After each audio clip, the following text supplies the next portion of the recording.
Could you act as a marker for our singles match? What just happened? What just happened? What just happened is that being asked to mark a singles game can sometimes feel more intimidating than it should.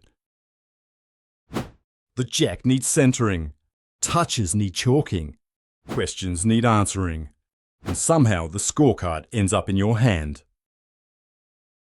But marking doesn't have to be mysterious or scary. You just need a few simple steps and you'll be marking confidently in no time. Step 1. Prepare. Arrive at the competition with plenty of time to spare before your first match and check in with the convener. If no uniform is specified, just wear a neat collared shirt that is free of distracting patterns and shoes that won't damage the playing surface. Avoid red clothing, as this colour is often reserved for umpires. You will need at a minimum chalk, a pen, a coin, and the official scorecard.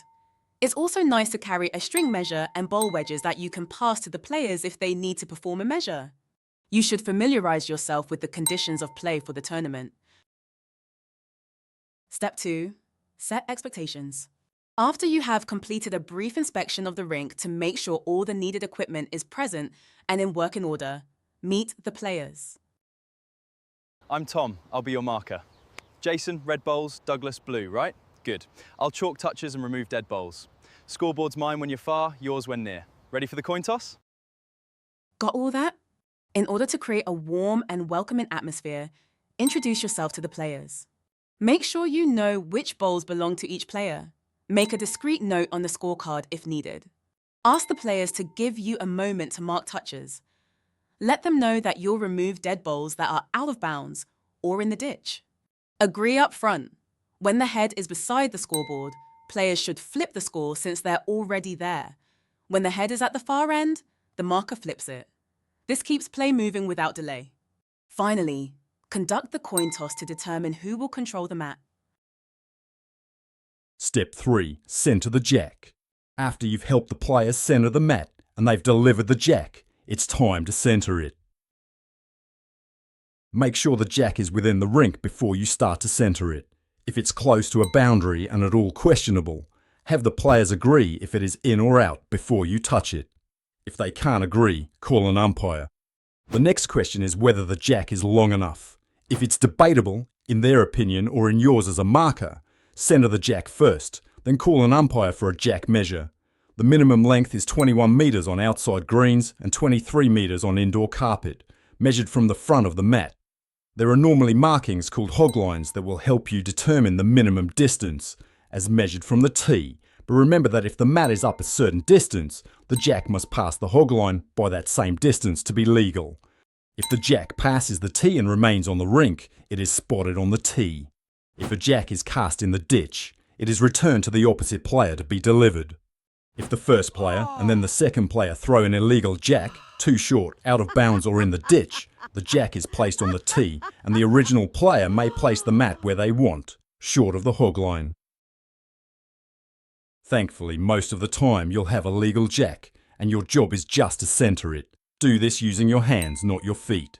Once you've centred the jack, take a position about 3 paces behind and 1 pace to the side of the jack. You'll always stand about this distance away from the head as the match progresses. You're out of the way, but close enough to step in and answer questions or watch for touches.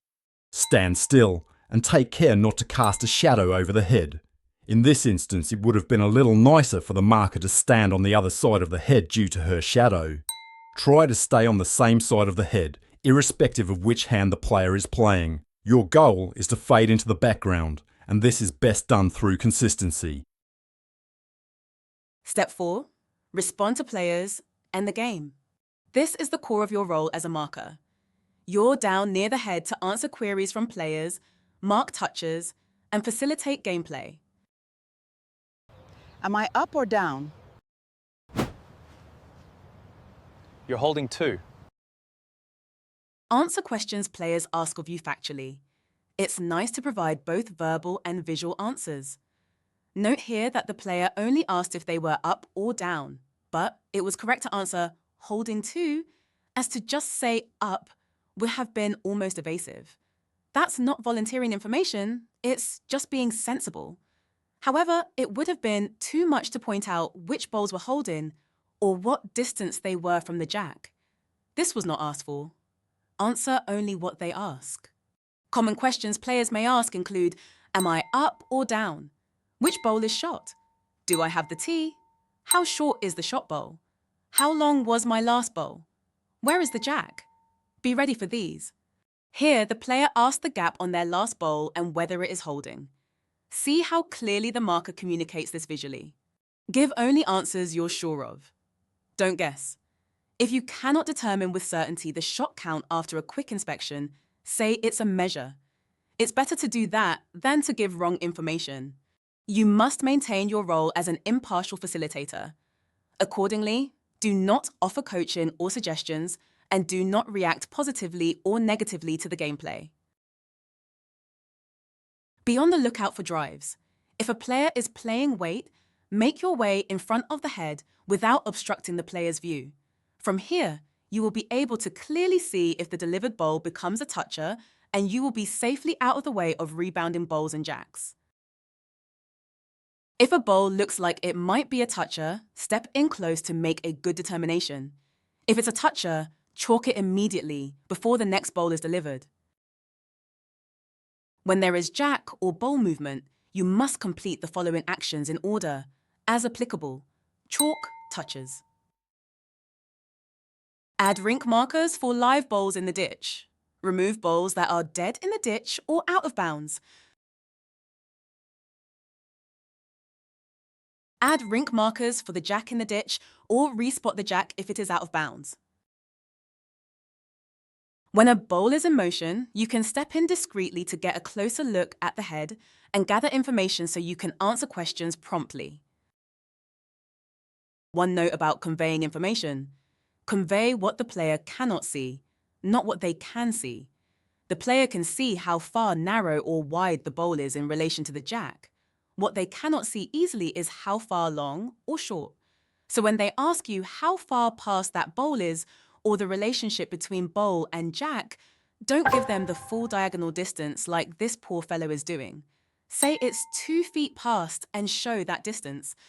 Normally we use feet and inches, or sometimes we can say a bowl in front or a bowl behind. Some terminology for the pedantic. The part of the jack closest to the player corresponds to jack high. So, this bowl is accurately described as 6 inches past jack high.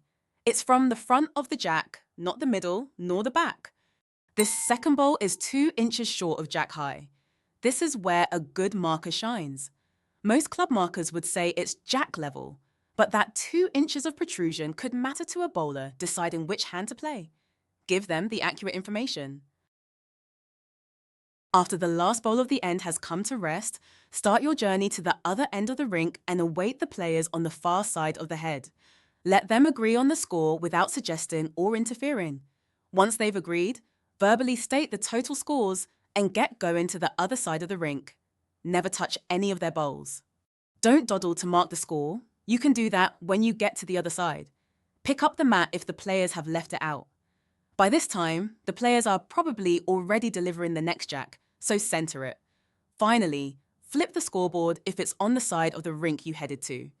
You don't want to be the bottleneck slowing down the pace of the game, so it's crucial that you move with purpose. Step 5. Final actions. When the game is concluded, you have a few final duties to perform. Final score 21-16 for John. Please verify and sign the scorecard. Record the final score and verbally confirm with players. Record the time the match ended on the scorecard.